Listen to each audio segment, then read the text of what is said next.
श्री जगन्नाथ की कहानी मेरी जुबानी श्री कृष्ण का हृदय। जगन्नाथ की आत्मा रथ यात्रा महोत्सव। नमस्ते मेरे प्रिय भक्तों, मैं तुम्हारा सखा, तुम्हारा प्रिय, तुम्हारा कृष्ण हूँ। क्या तुमने कभी सोचा कि मेरा हृदय जो द्वारका के समुद्र में डूब गया, कैसे पुरी के श्री क्षेत्र में जगन्नाथ के रूप में प्रकट हुआ।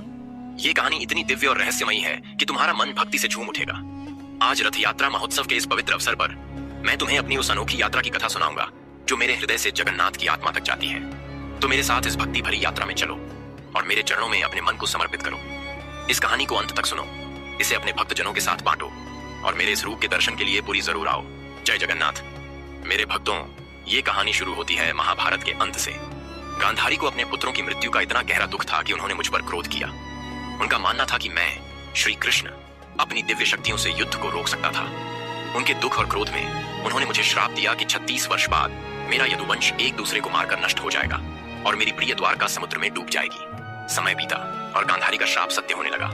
यदुवंशियों में विवाद बढ़ा और उन्होंने एक दूसरे का विनाश कर दिया।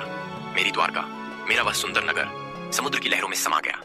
एक दिन मैं एक नदी के किनारे एक पेड़ के नीचे विश्राम कर रहा था। मेरे पैरों का लाल तलवा चमक रहा था। उसी समय जरा नामक एक शिकारी जंगल में आया। उसने मेरे पैर को हिरण समझकर एक घातक बाण चला दिया। जब उसे पता चला कि उसका बाण हिरण को नहीं बल्कि मुझे लगा है, तो वह दुख और पश्चाताप से भर गया। उसने मुझसे क्षमा मांगी और कहा, हे भगवान, मुझसे अनजाने में महापाप हो गया। इस पाप का दंड मृत्यु भी कम है। मैंने मुस्कुराते हुए कहा, जरा तुमने कोई अपराध नहीं किया। त्रेता युग में तुम वानरराज बाली थे, जिन्हें मैंने युद्ध के नियमों के विरुद्ध छिपकर वध किया था। मेरा यह अंत तुम्हारे हाथों पहले से ही लिखा था। तुम इस अपराध बोध से मुक्त हो। इसके बाद मेरे भक्तों, मेरा अंतिम संस्कार हुआ।